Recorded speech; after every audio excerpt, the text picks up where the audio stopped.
It had reached a progression to where the plies of the drum shells were so thin that a 8-ply shell now was the equivalent of a 6-ply shell of 15 years before, and it was like pulling my hair out wanting to have these old shells, you know, so I could build drums in the vein of what was built of years ago. So that was a lot of the obsession. My name is Bill Cardwell, and I work at C&C Custom Drums. I started fixing up and selling old drums back in the early 80s. There weren't very many people custom building drums back then. So I made the decision, I'm gonna start making drums and try to make them as much as possible like the old drums were made. The sound was unique and the sound was different. However, in 1968, when Bonham was playing a kit back then, it wasn't a vintage kit, it was a new kit, you know? So that sound wasn't a vintage sound, it was a new sound.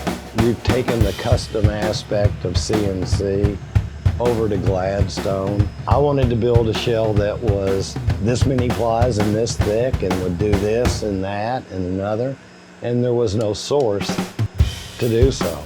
Our goal is to do things of old, but even come up with some new ideas and do some different things that hopefully 70 years from now will be things from days of old, you know. My name is Brian Anderson. I am the shell maker for Gladstone Custom Shells. I run all the machines and make all the cuts and build all the shells for Gladstone. We're going back to the vintage style, thicker plies, less glue. The glue is going to kill the sound of the drum. Least amount of glue and the best kind of wood in there. We're trying to do things with modern equipment and have stricter specifications than what they had back in the 1960s on it, and make it as perfect as possible, but still hold as true as possible to that sound. Hopefully even make it even better.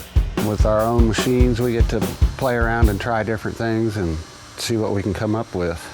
The way things flow, we can get them out pretty quick. I mean, within a week or two of your order, they're in the process of getting made. Bill can just walk down here and say, hey, Brian, I need the 24, and we don't have to wait for one to come in that we ordered. I can actually whip out an entire set in a day if they have an emergency like that. I know where the boss likes to cut his bearing edge, and he tells me how he wants the plies to stack in there. He wants a certain grain at the peak of his bearing edge, so I will comply with the way he wants to do it, putting it in the machine that way. If somebody wanted a custom set and say they wanted the bearing edge to hit under all vertical grain, we can configure the shell to match what they're after. If people were ordering a stain kit, I can pull a real good piece of A grade and cut the entire outside of the drum shell out of the same sheet, so the stain's going to match if we get a bird's eye or quilting or something. I can get it all out of the same sheet, which really helps when they go to do their stain. We're not out soliciting people's business per se, as far as just throwing it out to the customer base, which is custom drum builders, and saying, hey look, here's an alternative. We're not saying we're better. We're definitely not saying we're the same. We are a little bit different, and it is a custom built product because we're going to do everything we can to build the drum shell that you want built, and hopefully it's going to produce the sound you want it to sound like. This generation of drummer is much more intelligent than my generation of drummer, and that's the cool thing about what we're doing is we have to get inside the guy's head who's buying the drum and know what he wants to. When he sits down behind a drum set and he hits the drum, he's already got some preconceived notion of what he wants that drum to sound like. It's our job to figure that out and build that drum.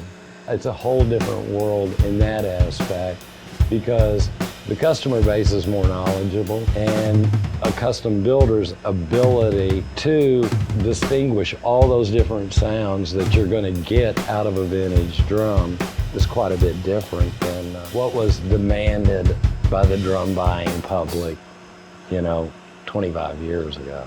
Our mentality hasn't been try to be the flavor of the moment, try to cater to, what's the latest whim.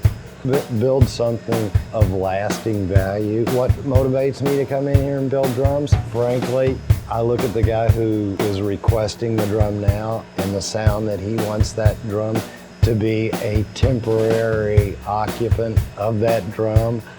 That drum hopefully is going to outlive him and me both.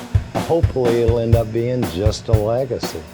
I mean, I know that sounds self-centered as hell, but I wanted to do something unique and different and say, hey, you know what? We actually cared. We actually tried our best, and hopefully people ongoing will like it and care for it.